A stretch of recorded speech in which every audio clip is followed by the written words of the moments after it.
بسم اللہ الرحمن الرحیم۔ وضو کے 4 فرائض ہیں۔ نمبر 1 چہرہ دھونا، نمبر 2 کونیوں سمیت بازو دھونا، نمبر 3 چوتھائی سر کا مسح کرنا، نمبر 4 پیروں کو ٹخنوں سمیت دھونا۔ ان اعضاء کو ایک ایک مرتبہ دھونا جو ہے وہ فرض ہے۔ چہرہ دھونا پہلا فرض ہے۔ چہرے کی حد کیا ہے؟ لمبائی کے اندر جہاں سے عام طور پر بال اگنا شروع ہوتے ہیں سر کے، وہاں سے لے کر ٹھوڑی کے نیچے تک، اور چوڑائی میں کان کی ایک لو سے لے کر کان کی دوسری لو تک، یہ چہرے کی حد ہے۔ اس حد کو مکمل طور پر دھونا ضروری ہے۔ چنانچہ جن لوگوں کے چہرے پر داڑھی نہیں ہوتی ان کو احتیاط کرنی چاہیے، ٹھوڑی کے نیچے پانی پہنچانا چاہیے۔ اس طرح چہرہ دھوئیں کہ ٹھوڑی کے نیچے پانی پہنچ جائے۔ اور جن لوگوں کے چہرے پر داڑھی ہے، اگر داڑھی جو ہے وہ زیادہ گھنی نہیں ہے، داڑھی سے کھال نظر آتی ہے، تو ان کے لیے لازمی ہے کہ کھال تک پانی پہنچائیں۔ لیکن جن کی داڑھی گھنی ہے ان کے لیے یہ ہے کہ وہ داڑھی کے اوپر ہی پانی بہا دیں، تو وہ داڑھی جو ہے وہ چہرے کے قائم مقام، کھال کے قائم مقام ہو جاتی ہے۔ اور لیکن ایک مرتبہ جو ہے وہ ہاتھ میں پانی لے کر نیچے داڑھی سے پہ لگانا جو ہے وہ سنت ہے۔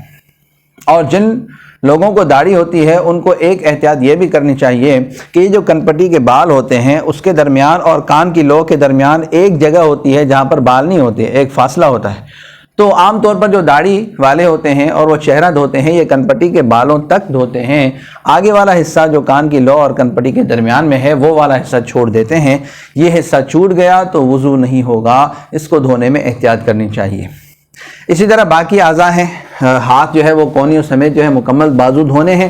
اگر کوئی جگہ جو ہے وہ خشک رہ گئی تو وضو نہیں ہوگا، یا کسی جگہ پہ ایلفی لگی ہوئی ہے، یا کوئی رنگ لگا ہوا ہے، یا آٹا لگ کے سوکھ گیا ہے، تو ایسی جگہ جو ہے اس پر پانی نہیں پہنچتا، تو اس وجہ سے وضو نہیں ہوگا۔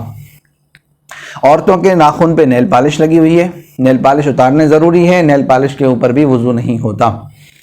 اسی طرح سر کا مسح کم از کم چوتھائی سر کا مسح کرنا ضروری ہے۔ اگر کسی کے سر پہ وگ پہنی ہوئی ہے اور اس نے وگ کے اوپر سر کا مسح کیا، اس کا وضو نہیں ہوگا۔ اسی طرح سر میں مصنوعی بال لگانے کے لیے ایک مصنوعی جھلی لگاتے ہیں، اس کے اوپر جو ہے وہ نقلی بال جو ہے وہ لگائے جاتے ہیں۔